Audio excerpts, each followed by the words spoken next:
Nous revoilà pour la deuxième partie de cette séance 2.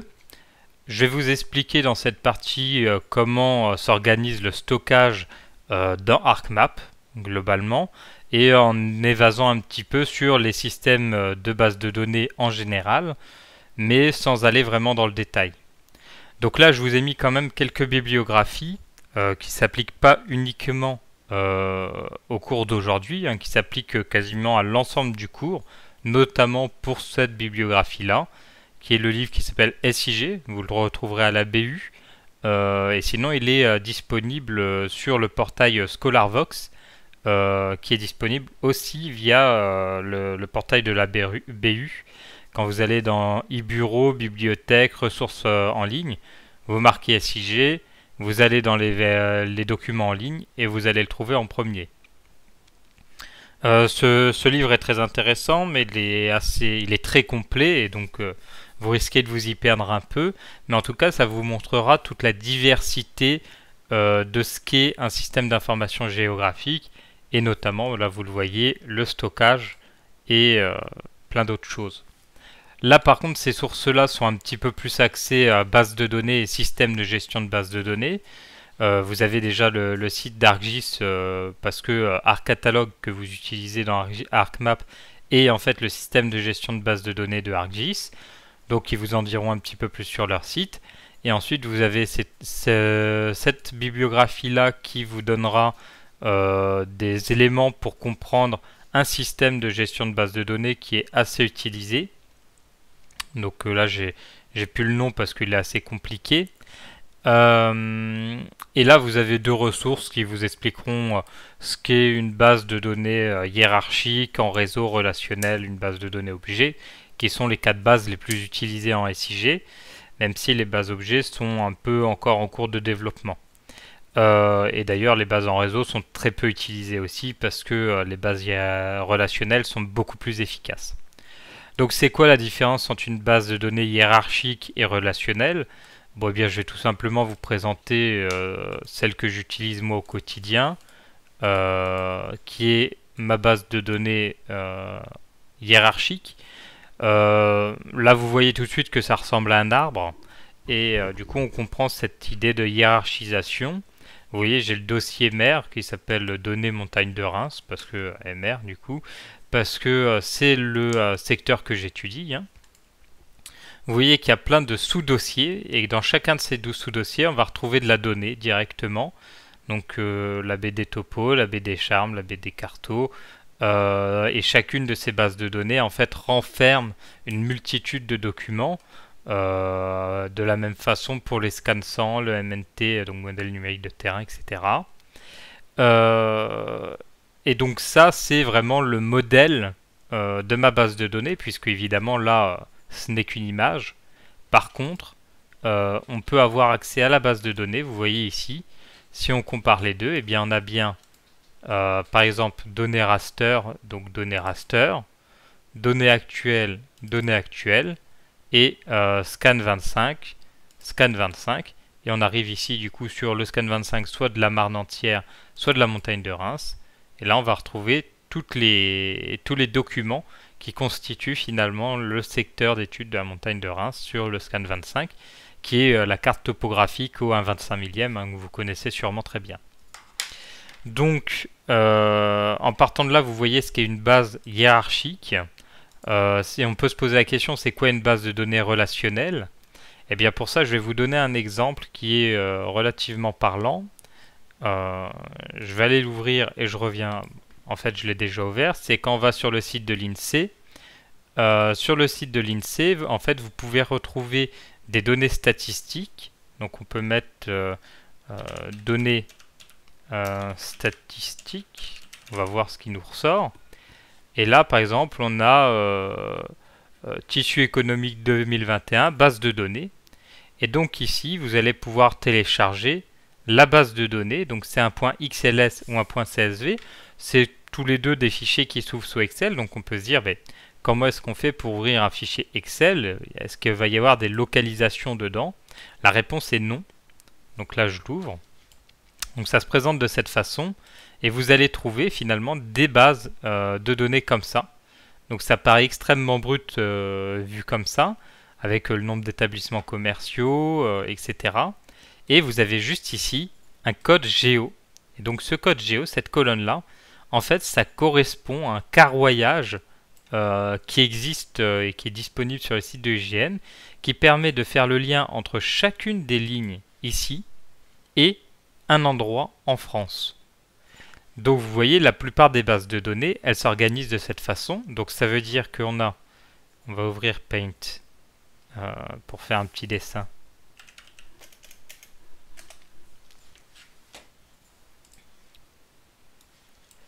On a donc, on va prendre des bases de données. Vous voyez où c'est des bases de données avec le contour de la France. Hop, je dessine vraiment très bien, c'est magnifique. Où la France, elle est découpée en carreaux. Voilà. Et chacun de ces carreaux a un identifiant. Vous voyez? Donc vous avez une base de données comme ça. Et à côté de ça, vous avez des Excel. On va mettre Excel même si c'est un logiciel propriétaire et que vous pouvez très bien utiliser l'équivalent chez LibreOffice ou d'autres logiciels. Et des Excel avec simplement une colonne ID qui fait le lien avec l'idée de la base de données, enfin du shapefile. Je mets base de données, mais en fait c'est SHP, shapefile. Voilà. Et du coup, comment est-ce que ça s'organise? Donc vous avez l'idée avec les données. Hein. On va juste marquer données 1 et données 2. Vous voyez, là, vous avez des choses qui sont marquées dans chacune des lignes. Et bien, ensuite, on va organiser ça dans le logiciel avec, non pas, donc là, c'est important de comprendre la différence, non pas des données comme ça. On va avoir, par exemple, en termes d'organisation, notre base de données avec Excel d'à côté, donc un dossier Excel avec plein de Excel dedans, un donné shapefile avec plein de shapefile dedans. Donc là, on peut avoir plein de Excel. Donc là, pour le moment, on est dans le cadre d'une base de données hiérarchique. Sauf qu'en fait, certains de ces Excel vont aller discuter. Donc on va faire des petits ronds pour les Excel, des petits carrés pour les shapefile. Eh bien, certains de ces Excel vont aller discuter avec certains de ces shapefiles. Et il n'y a pas de priorité. Hein. Vous voyez, ils peuvent très bien les communiquer tous les deux avec ce dossier-là, ces deux-là avec ce dossier-là, ou n'importe comment. Parce qu'en fait, l'identifiant qui est dans chacun de ces trucs-là, de ces fichiers Excel, permet de faire le lien avec l'identifiant qui sont dans ces shapefiles. Donc vous voyez, c'est la différence, c'est qu'une base de données relationnelle va communiquer entre les différents fichiers, là où aucun de mes fichiers présentés ici n'a le besoin d'aller communiquer avec un fichier, un shapefile, pour faire sa représentation géographique. Parce qu'en fait, ici, je n'ai que des shapefiles ou des rasters, donc des pointifs en particulier. Voilà, c'était la petite partie pour vous expliquer la différence. Je vous le présente, c'est pas par hasard. Hein. Dans ArcGIS, on est capable de créer des relations ou des joints entre les bases de données, et on le fera d'ailleurs. Aujourd'hui, ce qu'on va surtout faire, c'est se poser la question comment est-ce qu'on réalise une base de données. Donc, pour répondre à ça, eh bien, je vais encore une fois reprendre l'exemple de ma base de données. Hop, c'est pas la bonne. On va retourner dans données montagne de Reims. Bon, ça c'est la base de données pas simplifiée. Donc je vais vous remettre la simplifiée, voilà, qui est beaucoup plus jolie. Eh bien, ce qu'il faut déjà en premier lieu, c'est se poser la question pourquoi est-ce que je réalise une base de données? Moi, dans mon cas, je réalise une base de données pour ensuite pouvoir faire des études euh, diachronique, multiparamètre et que ce soit temporel ou spatial sur le massif de la montagne de Reims. Et donc ce qu'il me faut, c'est des images de la montagne de Reims, que ce soit dans son relief, dans son organisation, que ce soit le cadastre actuel ou passé. Donc là vous voyez CA c'est cadastre Napoléon, CN et CA c'est cadastre ancien, enfin c'est cartes anciennes. Donc ici j'ai toute une panoplie d'informations qui sont soit des archives, soit des données anciennes, soit des données actuelles. En fait tout ça va venir s'organiser vers une meilleure connaissance de l'espace de la montagne de Reims. La question est donc, vous, quelle est la question à laquelle vous devez répondre, et donc comment réaliser une base de données qui y réponde. Et il faut que cette base de données, elle soit facilement accessible. C'est pour ça que, en général, ce qu'on fait, c'est qu'on crée un MXD, donc un plan de travail, dans lequel on va rentrer de nouveau cette base de données et l'organiser de façon à ce que ce soit extrêmement simple pour l'utilisation.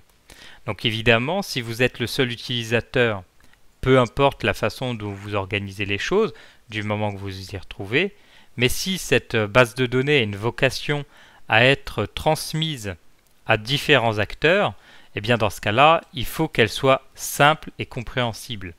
Moi, ma base de données, elle est personnelle, donc elle va être un petit peu plus compliquée que ce que vous devriez faire. Vous voyez, j'aurais pu dire directement ce qu'on retrouvait dans les données vecteurs. Là, on est obligé d'ouvrir données vecteurs pour savoir qu'est-ce qu'il y a dedans. Mais bon, ça reste assez simple, puisque si je cherche la géologie, je clique sur géologie, et j'ai la géologie qui apparaît. Je peux d'ailleurs avoir la géologie au 1 million ou la géologie au 1,50 000, et j'ai aussi les légendes. Encore une fois, légendes un petit peu difficiles à interpréter brutes comme ça, mais une fois que c'est mis en forme sous forme d'une carte où on ne fait apparaître que la légende qui nous intéresse, c'est beaucoup plus rapide. Mais en tout cas, on peut aussi prendre l'outil de questionnement pour avoir l'information à chaque fois de à quoi correspondent les polygones qu'on regarde. Mais ça, c'est juste un exemple. L'idée, c'est bien de se poser la question de quel est le but de la base de données, donc quelles sont les données qu'on doit y incrémenter et quelle est la manière de représenter cette donnée pour que ce soit facilement interprétable des gens qui devront l'utiliser.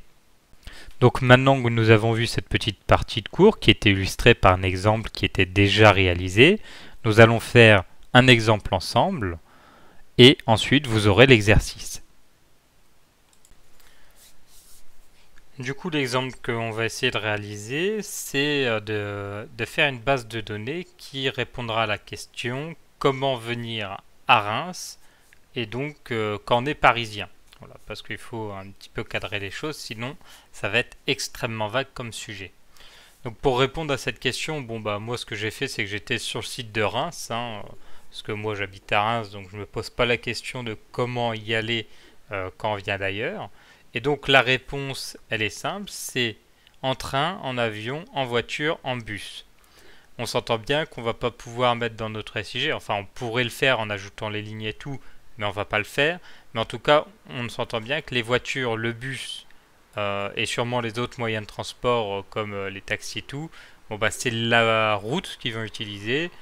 Le train, ça va être les rails. Et enfin en avion, si on est parisien, prendre Roissy-Charles de Gaulle pour aller à Paris-Vatry et faire après une demi-heure de départemental, c'est pas super intéressant, donc on va éliminer cette option-là. Donc ça veut dire qu'on doit créer une base de données dans laquelle on peut mettre les voies ferrées et le réseau routier. Et ensuite, on fera en sorte de mettre en exergue les routes qui permettent d'aller de Paris à Reims. Et les trains du coup. Donc pour faire ça, la première chose, ça va être de déjà trouver les différentes données qu'on va devoir mettre dans notre base de données. Donc on va fermer ça. Ce qu'on va faire, c'est qu'on va créer base de données TD2 Jules Bert. Elle est déjà créée. L'exemple, on va simplement garder dans parmi les choses, on va garder Reims. Donc on va pouvoir garder tout ça.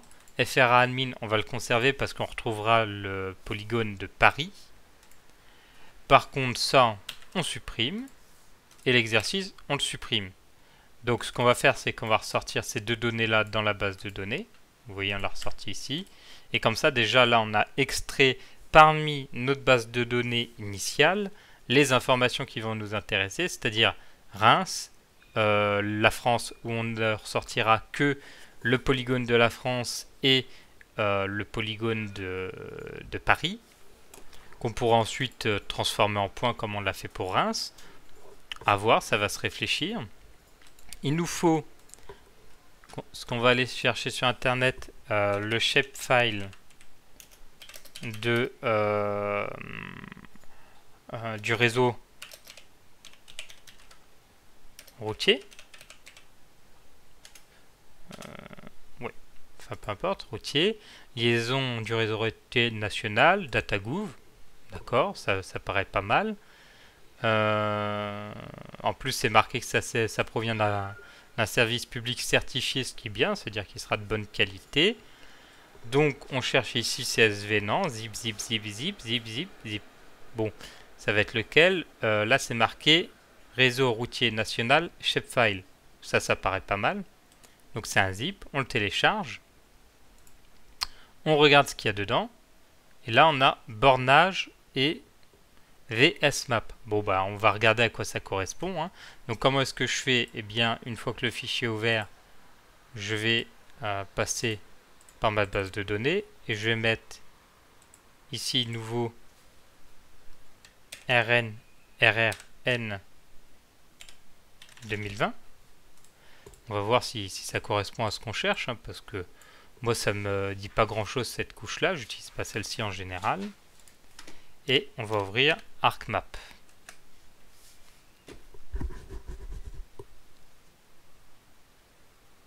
Donc vu que là, l'objectif, c'est vraiment de visualiser très rapidement les couches, ce qu'on va faire, c'est qu'on va vraiment juste les balancer, vous voyez les shapefiles directement ici. Mais c'est pas une façon très bien de faire. Hein. Le mieux, c'est d'enregistrer la base de données et d'aller chercher les données, etc. Bon, le bornage, on avait deviné, c'est les bornes qui sont au bord des routes. Donc voilà, vous voyez, il voulait les bornes à chaque fois. Bon, on s'en fiche un petit peu. On peut supprimer. Et donc ici, dans ces réseaux routiers, quand on voit la définition, à mon avis, on est essentiellement sur des autoroutes et peut-être sur des nationales. On va regarder. Autoroute. Donc on a aussi des nationales, effectivement. Donc majoritairement nationales autoroutes. C'est très bien, puisque finalement, c'est ce qui va nous intéresser. Je veux dire, on ne va pas s'amuser à faire tous les trajets par départemental pour venir jusqu'à Reims. Donc, on va conserver cette touche d'information-là. On supprime. Là, on voit bien que c'est VSMap2. Donc, ce qu'on peut faire pour éviter de surcharger notre base de données, eh ben, c'est de... Donc, ce qu'on fait, on ferme déjà tout pour pas qu'il y ait de problème. Ce qu'on peut, c'est supprimer, par exemple, tous les bornages. On n'en a rien à faire. Par contre, le VSMap, ça va nous intéresser. Dans Reims, par exemple, on pourrait aussi décider soit de garder que le point, soit le polygone. Pour le moment, on va garder les deux. On se posera la question après. Dans FRA Admin, on sait qu'on garde le 0 parce qu'on a vu la dernière fois que c'était le contour de la France. Et on sait qu'on garde le 5 parce qu'on a vu que c'était les communes. Et vu qu'on va chercher Reims après, on va Paris, je veux dire, on va conserver cette couche-là. Mais une fois qu'on aura ressorti Paris, on pourra le supprimer aussi, puisque aujourd'hui, la base de données qu'on crée, l'objectif, c'est vraiment de créer une carte des réseaux d'accès de la ville de Reims depuis Paris et de transmettre la base de données qui est associée. L'objectif n'est pas de créer une base de données qui sera réutilisée dans d'autres contextes. Donc il faut se contenter du minimum pour qu'elle soit le plus léger possible et qu'elle soit vraiment le plus efficace possible. Parce que plus on rajoute d'informations, moins les choses sont claires. Donc maintenant, il va nous falloir le réseau ferroviaire. Shapefile, voilà. Réseau ferré, ça a l'air bien. Fichier des formes des lignes de réseau ferré national, très bien. Encore une fois, provient d'un service certifié, c'est super. Là, on cherche export format shapefile, donc ça va être ça. En plus, c'est du SHP, c'est nickel. C'est dire que on passe pas par un fichier compressé. D'ailleurs, on a déjà vu la dernière fois, je ne sais pas si le problème se reproduira de nouveau, mais lorsqu'on est confronté à un ordinateur où on n'a pas les droits d'accès et qu'il faut dézipper quelque chose et qu'on n'a pas de logiciel pour dézipper, il existe sur Internet des logiciels comme, on va marquer logiciel en ligne. On va mettre pour décompresser. Ouais, je suis pas sûr de tomber sur ce qu'il me faut. Si, quand même. Et moi, je vous proposais d'utiliser la dernière fois un logiciel qui s'appelait... Logiciel pour des IP. Vous voyez, là, il y en a plein, mais c'est des logiciels qui ne sont pas en ligne. Donc, on va utiliser le bon vocabulaire. Des IP. Et on va laisser en ligne. On va simplement les regarder un par un. Hein, je veux dire. Oui, c'est celui-là que je vous proposais. C'était B1 Online. Donc, ce logiciel-là vous permettra de récupérer les fichiers que vous voulez. Exemple. Si je reviens dans mes téléchargements, là on avait les réseaux de route nationale. Hop, on va mettre ça d'un côté, ça de l'autre. On glisse ici les réseaux de route nationale. Bon, évidemment, ça c'est vraiment dans le cas spécifique de là où on effectue les TD. Si vous aviez été chez vous, vous ne seriez pas passé par ces logiciels-là, qui au final sont plus pénibles qu'autre chose. Surtout que vous voyez que ça prend un temps considérable alors qu'on est vraiment sur une toute petite banque de données. En attendant que ça continue, on va télécharger notre export, ça on l'a fait. Donc là on a les réseaux ferrés, donc il va falloir les extraire vers notre base de données. Donc ce qu'on fait, c'est qu'on va créer un truc qui va s'appeler RFN, réseau français, réseau ferré national, voilà. J'imagine que c'est ça, hein, j'en suis pas sûr. Et on drag and drop depuis là où c'est compressé vers là où c'est décompressé. Et là, on a récupéré, du coup, on a notre réseau ferré national, nos routes, notre réseau routier national, notre polygone de Reims et son point, et le FRA admin dans lequel on a le polygone de la France et tout. Donc là, ça, est-ce que c'est des IP enfin? Non, c'est en train d'extraire.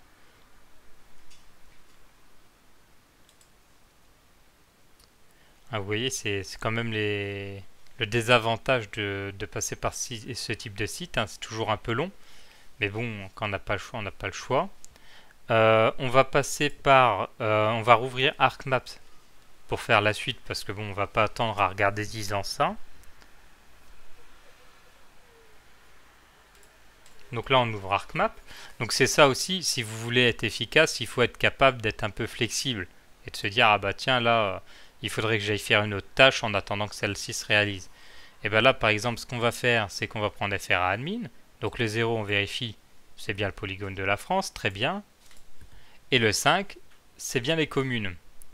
Bon, on se doute que Paris, c'est à peu près au milieu, mais bon, on va quand même aller le chercher dans la base de données.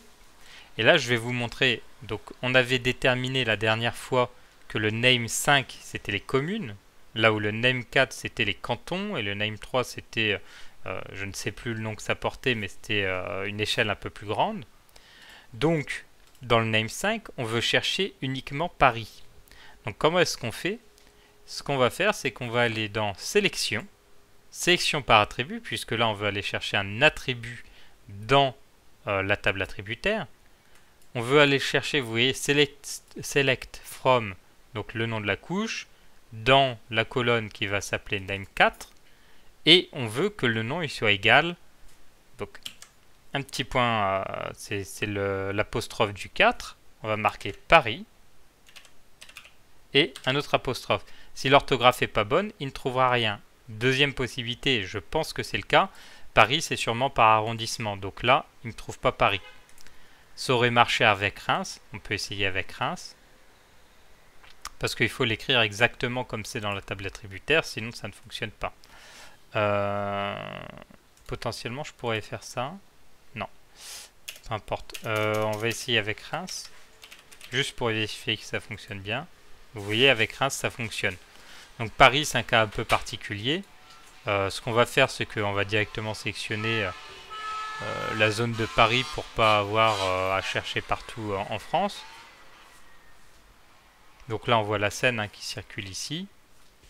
On va utiliser l'outil de sélection. On va sélectionner tout ça. Et on va aller dans table attributaire. On va dans les entités qu'on a sélectionnées. Vous voyez, on est bien en Île-de-France partout. Donc A, B, C, D, E, F, G, L, M, N, O, P. Et vous voyez, Paris, comme je disais tout à l'heure, c'est mis par arrondissement, donc c'est pour ça qu'on se retrouvait à pas pouvoir trouver Paris uniquement. Donc là, vous voyez, on va utiliser une option un peu particulière et un petit peu avancée du logiciel. J'ai été dans la table des sélections, donc afficher les enregistrements par sélection, et j'ai surligné en faisant comme ça, vous voyez, j'ai cliqué gauche et je maintiens la sélection jusqu'à avoir sélectionné tous les arrondissements de Paris.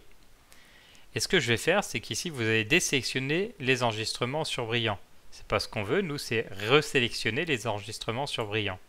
Vous voyez, comme ça, j'ai resélectionné que les polygones associés à Paris.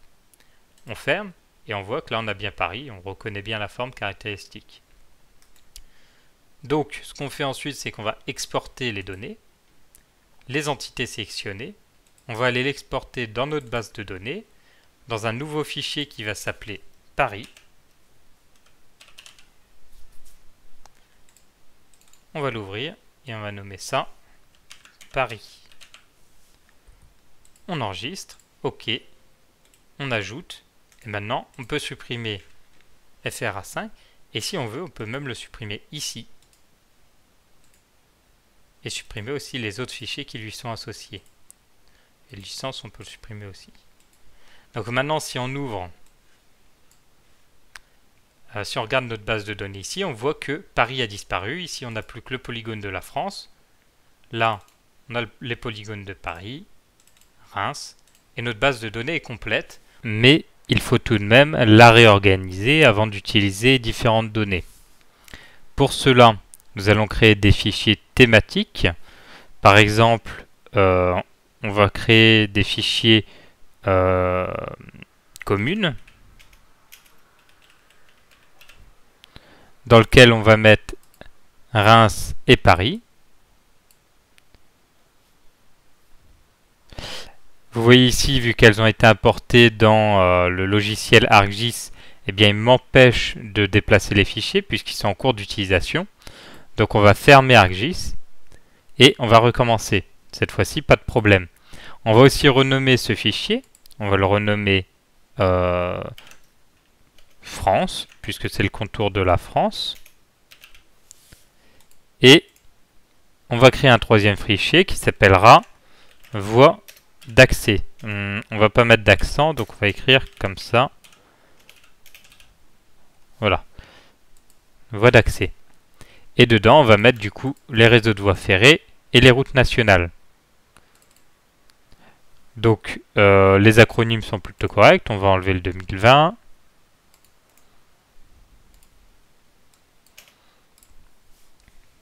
Et vous voyez, comme ça, on a une base de données qui est très propre et qui est assez lisible.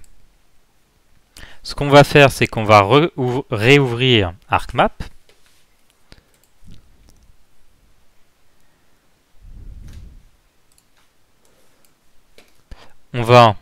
Donc on est toujours bien connecté au fichier avec nos trois bases de données, enfin nos trois sous-bases de données.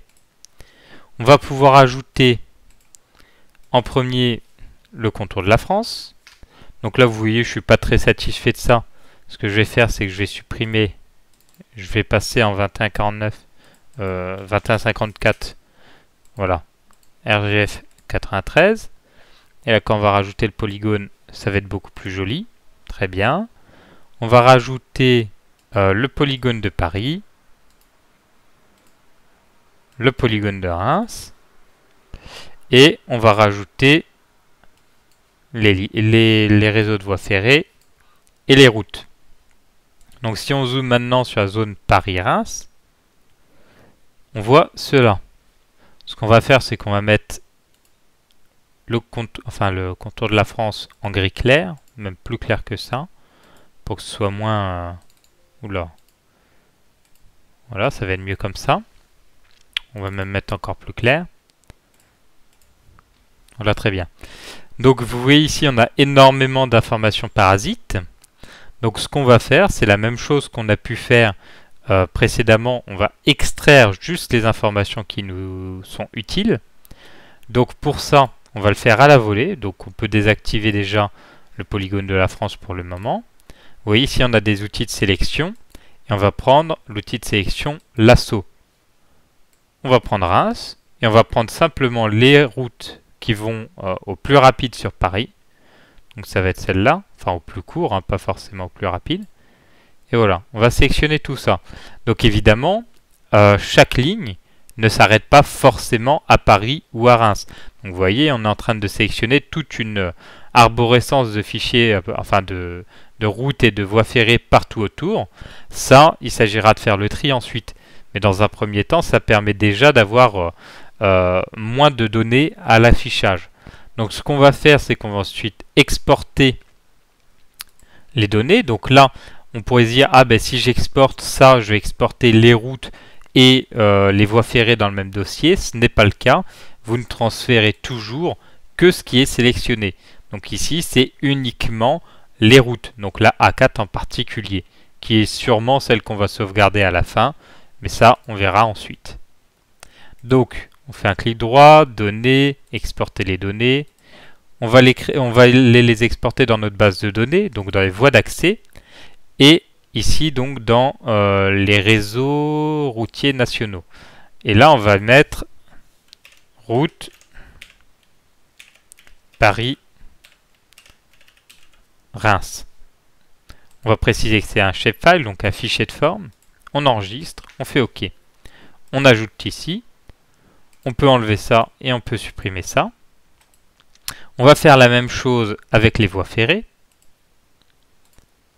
Donc, on retourne ici, on va dans les réseaux de voies... Ah, toujours pas, dans les réseaux ferrés nationaux.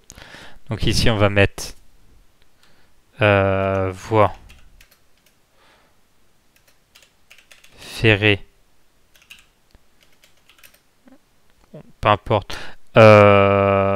Paris-Reims.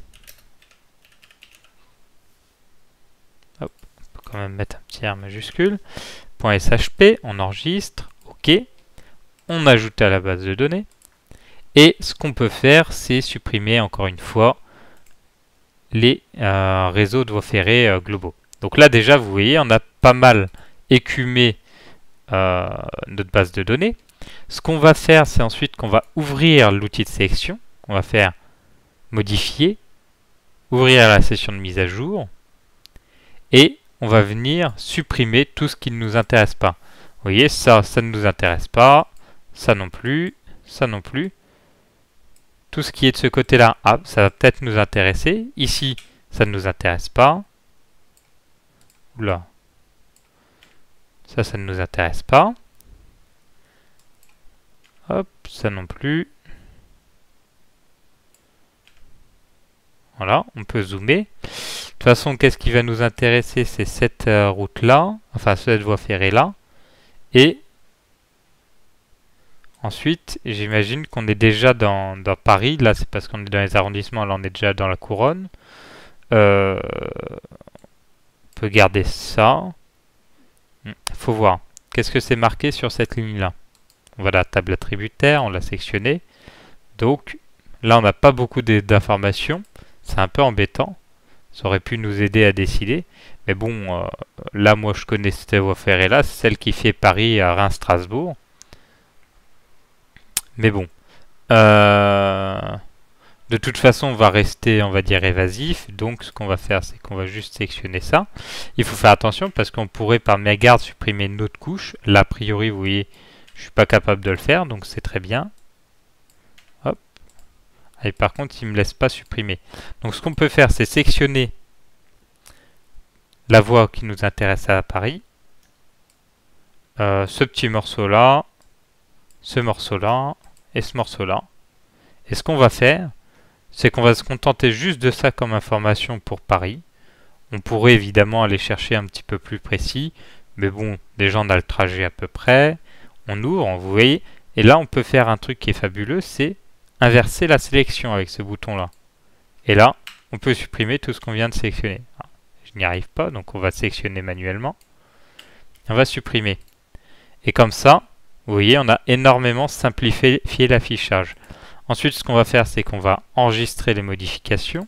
Donc dans l'éditeur, enregistrer les modifications, quitter la session de mise à jour, et on va passer sur les routes. Donc on va faire à peu près la même chose, mais comme je vous disais tout à l'heure, je pressens que ça va être la A4 qui va nous intéresser. Donc ce qu'on peut faire, c'est ouvrir ici, regarder ce que je viens de sélectionner, et j'ai effectivement sélectionné la A4. Donc ce qu'on va faire, c'est qu'on va faire une petite sélection par attribut. Donc sélectionner. Déjà, on va aller regarder la table attributaire. Donc la A4, ça c'est dans lib route, donc libellé de la route. Ça paraît assez logique. Donc ce qu'on va faire, c'est qu'on va aller dans sélection par attribut. On va dire que sur la couche voie ferrée, non, donc route Reims-Paris, dans le libellé de la route, on veut, hop, hop, vous voyez, j'ai cliqué 2 fois sur le bouton 4 pour avoir deux, j'ai oublié le nom, mais vous aurez compris, et on va marquer A4. On applique, et vous voyez, je viens de sélectionner la A4. Donc évidemment, j'ai supprimé précédemment toutes les autres routes qui pouvaient passer de Paris jusqu'à Reims. Il y en a plein d'autres. Je veux dire, il y a des départementales qui passent par Soissons, par ici, ou qui passent au sud par... je ne saurais plus vous dire, mais en tout cas, il y en a aussi. Mais bon, là, on va se contenter juste de la carte. De toute façon, l'exercice, c'est de faire une petite carte thématique sans plus. Donc, on va fermer. On va aller dans les routes, table attributaire, ici, et on va inverser la sélection. Donc là, on sélectionne tout ce qui n'est pas la A4.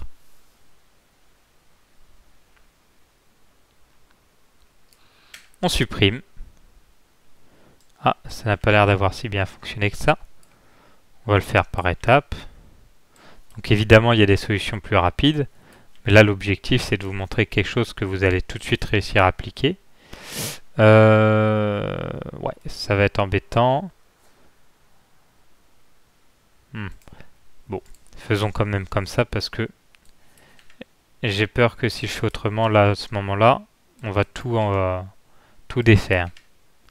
Ah, ce qu'on peut faire, c'est cliquer sur le premier, aller tout en bas, cliquer sur Mage, cliquer tout en bas et supprimer là. Voilà, ça fonctionne très bien. Vous voyez, là, c'est mis à jour. On n'a plus que la voie ferrée et l'autoroute A4. Donc, on va encore une fois enregistrer, puis quitter la session de mise à jour. On pourrait évidemment couper la voie ferrée ici. On ne va pas le faire parce que c'est des étapes supplémentaires et c'est pas le sujet de du cours d'aujourd'hui. Donc ce qu'on va faire, c'est qu'on va mettre les voies ferrées avec un libellé de voies ferrées, très bien. Et on va mettre les routes avec un figuré d'autoroute, très bien. Donc de cette manière, on crée une petite carte thématique avec le contour de la France et la route, l'autoroute qui va de Paris à Reims et la voie ferrée. Donc on peut préciser qu'il s'agit de l'autoroute A4. Pour faire ça, vous allez dans les propriétés de la couche, j'ai fait clic droit propriétés. Vous allez dans étiquette. Et là tout à l'heure, vous voyez ici étiqueter les entités de cette couche, ça on peut cliquer dessus. Ça va permettre de mettre un libellé à la route.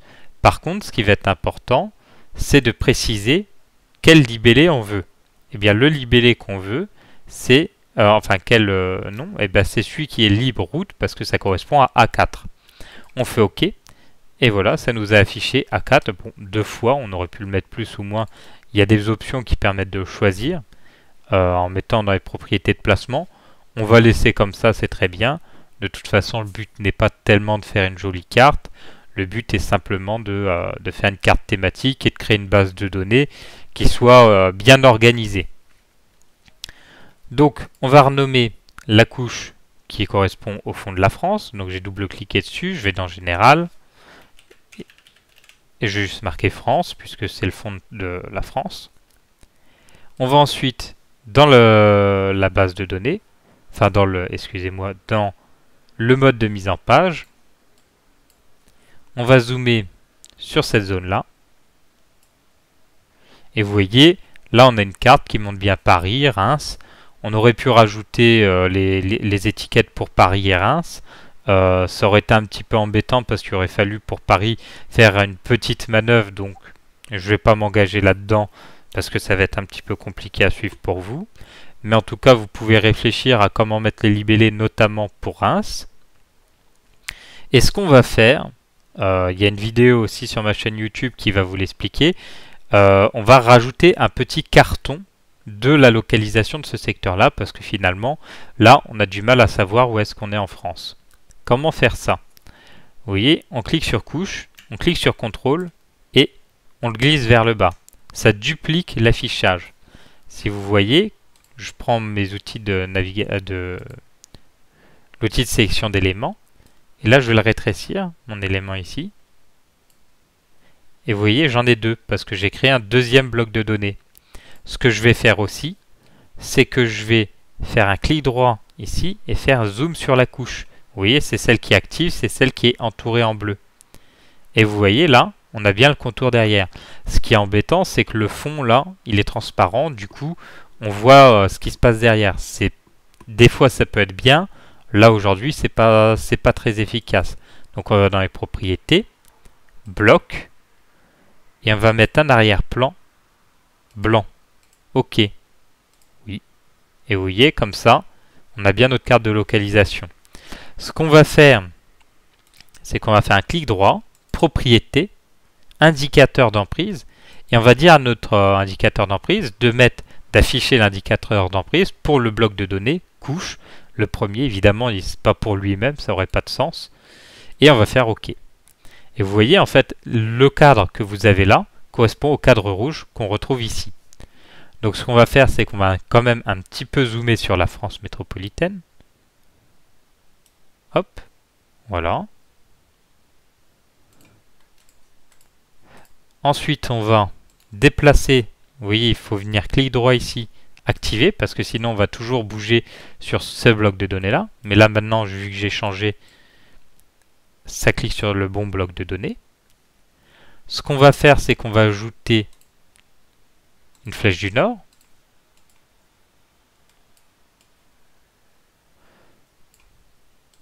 De ce bloc de données, on va un peu l'abaisser. On va insérer une légende. Donc on va tout mettre.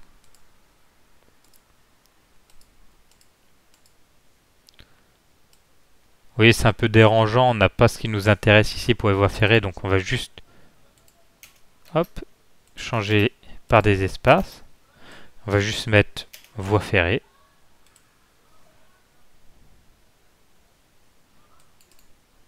Route. On va mettre autoroute, puisqu'il y a juste une autoroute. Ce qu'on va faire, c'est qu'on va le supprimer pour le réinsérer, parce qu'a priori, ça c'est pas mis à jour automatiquement. Ah, mais évidemment que ça c'est pas mis à jour automatiquement. Vous voyez là, je suis toujours dans la couche en surgras, dans celui qui correspond à ce bloc de données. Moi, j'ai modifié les noms dans ce bloc de données, donc ce qu'il faut faire, c'est activer. Et cette fois-ci, quand on va insérer une légende, cette fois-ci, ça va être correct. Et si je le modifie, ça va se modifier en dynamique. Vous voyez, c'est beaucoup mieux. Voilà, donc là, on fait bien la distinction entre Reims et Paris en termes de couleur. On peut un petit peu accentuer la différence parce que ça peut être difficile sinon. On va insérer une légende. C'est pas ça. Une barre d'échelle. Hop.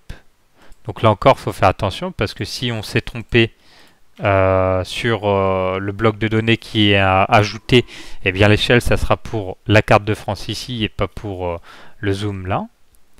Donc on rajoute une échelle et on pense bien modifier je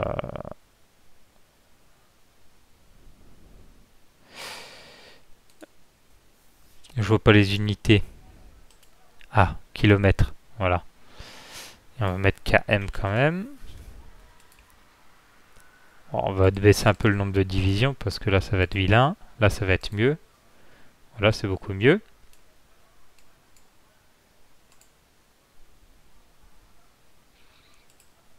Bon, elle me plaît pas beaucoup cette échelle, mais peu importe, c'est pour l'exemple.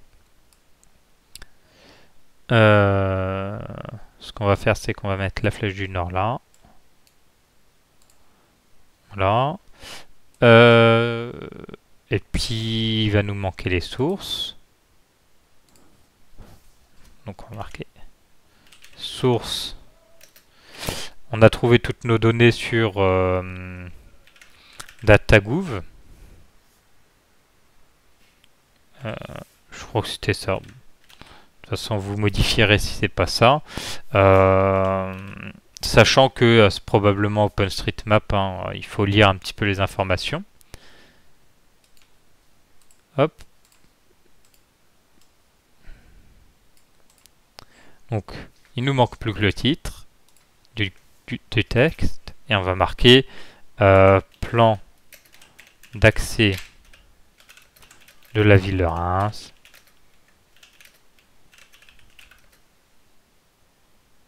Depuis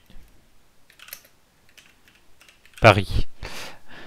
Bon, on s'entend bien que c'est vraiment pas terrible, hein, et c'est pas très efficace comme plan, hein, parce qu'on a du mal à comprendre quel train il faut qu'on prenne, quelle autoroute, comment on y accède à Paris, etc. L'idée est surtout de faire, on va dire, d'utiliser l'outil, et libre à vous de faire mieux. Mais bon, voilà, c'était surtout pour l'exemple. Voilà, on a le plan d'accès de la ville de Reims depuis Paris. On a notre carton de localisation, les différentes routes, les polygones. Et surtout, ce qui est très important, on a une belle base de données qu'on va venir encore un peu améliorer avant de la transmettre. Donc là, ce qu'on va faire déjà, c'est qu'on va enregistrer notre travail. Il aurait fallu le faire avant, parce que là, si on le perd, bah, ça sera un peu ballot, parce que là, on perd tout, quoi. Mais bon, normalement, moi, j'ai pas trop de problèmes avec mon ordinateur, donc ça va. Mais les ordis de la fac, des fois, ils peuvent avoir des petits soucis, même si c'est assez rare, et bugger. Et du coup, dans ce cas-là, il faudra, si vous n'avez pas enregistré, vous perdez tout, quoi. Bon, là, je suis rentré dans ma base de données et je vais enregistrer mon MXD à l'extérieur des différents fichiers. Pour une raison très simple, c'est que c'est beaucoup plus simple d'accès. Je veux dire, quelqu'un qui veut trouver le plan d'accès de la ville de Reims ou qui veut modifier ce travail parce qu'il trouve que ça mériterait d'être amélioré, il va avoir envie de repartir de ce travail-là et va pas aller rechercher chaque fichier dans les différents sous-dossiers. Donc ce qu'on va faire, c'est qu'on va juste marquer plan d'accès Reims. On enregistre. Vous voyez, il est enregistré ici. Et ce qu'on va faire, c'est qu'on va supprimer maintenant toutes les couches inutiles, c'est-à-dire celle-ci. Ici, celle-ci. Et normalement, après, on est correct. Paris, Reims. On va supprimer le fichier de points, puisqu'il ne nous a pas servi. Et on va renommer celui-ci. On va le renommer pour qu'il s'appelle France. Ah, je peux pas le renommer, il va falloir que j'aille le faire manuellement. Donc on va voir comment on fait, c'est vraiment pas très pratique, mais bon. Là on enregistre notre base de données, on quitte. À mon avis, on peut rouvrir, je viens d'avoir une petite idée. À mon avis, on pouvait pas le modifier parce que on était sur le... Ils sont ajoutés à la base de données, donc à mon avis, si on le supprime ici, et qu'ensuite on retourne dans notre TD2 France et qu'on essaie de le modifier, cette fois-ci, ça devrait être modifiable. Toujours pas. Et l'alias, toujours pas. Bon, autant pour moi. On n'enregistre pas. On retourne dans France. Et puis là, on va faire quelque chose où il faut prendre beaucoup de précautions quand on le fait. C'est qu'on va modifier les fichiers manuellement. voyez là je fais France, je l'ai modifié. Je vais faire clic droit, renommer, CTRL-C. Clic droit, renommer, CTRL-V. Clic droit, renommer, CTRL-V. Clic droit, renommer, CTRL-V.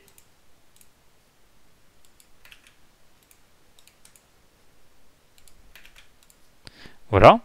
On revient ici, on rouvre le plan d'accès. Évidemment, puisque les noms ont changé, la couche aura été perdue dans notre base de données. Comme vous le voyez, il y a un petit point d'exclamation. Pas de complexité. On retourne dans la connexion, TD2, France, France, ajouter. Et on refait la même chose pour le deuxième. France, ajouter. J'ai oublié de faire un petit truc, propriété de la carte, sinon les deux se seraient mis à jour. J'ai oublié de cocher enregistrer les chemins en relatif. OK, on enregistre de nouveau, on ferme, et maintenant on peut transmettre notre base de données de très bonne qualité, puisqu'il n'y a que l'information nécessaire. Si on veut modifier la couche, on peut le faire puisqu'on a tout ce qu'il faut et qui va s'ouvrir très correctement.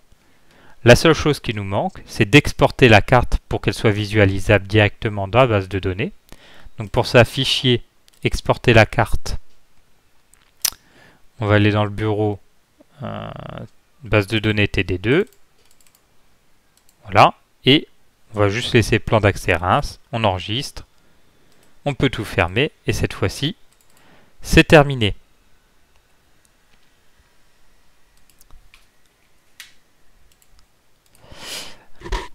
Donc vous pouvez maintenant me transmettre l'intégralité de la base de données par mail via WooTransfer comme je l'ai expliqué au tout début.